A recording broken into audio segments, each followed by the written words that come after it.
happened? Well, when the gunman turned his back, Deputy Ted burst in, bare-chested, knocked the gunman out, and carried me to safety. My hero. My stars, Jenny, that man couldn't rescue a cat out of a tree. Well, that is not true. He rescued someone just last week. Are you talking about the time he unlocked the patrol car when the sheriff locked the keys in it? Yep, he was like a man on a mission. The sheriff would have woke up and got out eventually. But he had the bag of ice for the office in there. I don't think that makes him a hero. Why, you don't know what you're talking about. Deputy Ted is a manly man. I think he's going to be the one. Well, he better be, because you worn out all the eligible men and some of the ineligible men of Washington County. That is not true. Why, what about the Arnold brothers, Dennis and Charlie? For the love of butter, Jenny. Those are the twins that live in Johnson City that are doing time in the slammer for grand larceny. You can't date them, they're locked up. Well, sure I can. Haven't you ever heard of the congenial visit? Besides, they might be just my type. I'd always know right where they were. Besides, Ted's the one for me. I'm sure of it since I had that dream. I just need for him to rescue me in real life.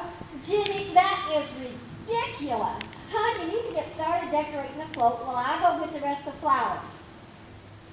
Y'all want some zucchini? No, and stop leaving those things on the floorboard of my Pinto.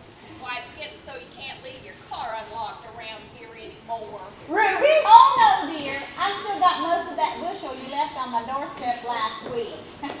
You know, I'm going to go down to Main Street and check to make sure the sheriff is taking care of the annual bonfire and Frankfurter roast. Remind me again why we give that man any meaningful responsibility in this town, let alone around fire. It's because I cannot prove that he is not the lost great, great, great, great grandson of George Washington. Oh, he isn't, but I just can't prove it. Believe me, I have tried. Now, there is that story of that widow woman who gave shelter to General Washington during and after the Battle of Scarsdale. Well, 9 months after the battle, she gave birth to Sheriff Washington's great, great, great grandfather. She never told anybody who the father was until she was on her deathbed, and then she told her son that his father was George Washington. Oh, well, no, there is no way. But I just can't prove it. There is no way to prove who the father of that boy was. Is that why we keep electing that man sheriff? Well, that and no one else wants the job. He's mostly harmless, though. He spends the office hours down at the Molly Pitcher Bar.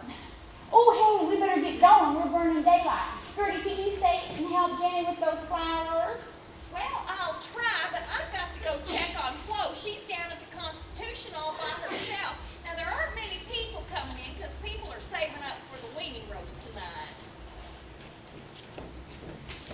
Afternoon, ma'am. Deputy? Hi, Ted. Short time no see. Yeah, I was thinking about that dream you were telling me about, how I rescued you. Yeah? Well, is that the way you think of me, as a bare-chested hero? Uh-huh. Well, it's just that I just want to be that kind of guy for you. Well, Ted, do you mean? Yep. Will you go to the weenie roast with me tonight? Oh, well, I thought we were all already going to the weenie roast together. Yeah, I just wanted to make it official. Make what official? No, Ted and I are going to the weenie roast together tonight. Well, congratulations. You mean congratulations? Yeah, that's what I said. Okay, thanks, Ben. Well, you know, it's a pretty big step, Are you sure you're ready? Oh, yeah, he's ready. Oh, heck, Jenny. No. Here, take this. You're gonna need it. howdy, ma'am. Deputy Hudson at your service. How may I help you? I'm Pat Jameson, the parade coordinator from Johnson City. I'm looking for your parade chairwoman, Miss Ruby Scarsdale. Is she available? Oh, I know just where she is. I'll bring her right back. What do you need to talk to Ruby for? Well, I need to inspect the float for aesthetics and roadworthiness. Oh, and to find out what song you've been playing on your float. Well, that's our float right there. Behind the scrap trailer? No, it is a scrap trailer. Performing? Music? No one told us anything about music. That? That is your float entry? No, no! I found them! My name is Ruby Scarsdale, town historian, librarian, author, and float coordinator. This is unacceptable. I mean, can you even move that contraption? Yeah, we just trucked it up my old fire hook and it chugs right along there. Chugs? Well, it is a little noisy, but it's the only thing we got that'll pull this particular trailer. Oh, I assure you, Miss Jameson. Oh, Miss Jameson, we will be ready. Now, we had a little setback with the flowers, but we're just getting started. And you won't recognize this once we get it all decorated. Oh, and what he said about the fire truck, it's not as bad as it sounds. We just had it painted 5 years ago. Well, even if I do give you a pass on the aesthetics, I mean, do you even have a musical number planned?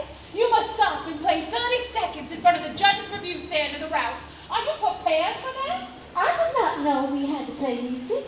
Can it be from a cassette player? No.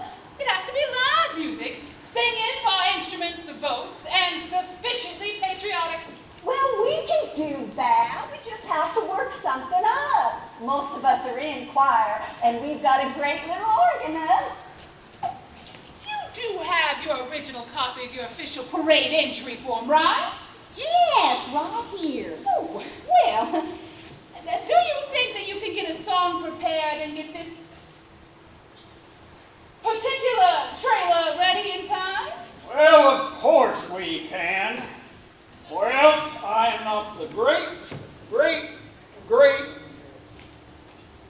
great-grandson of General Washington himself.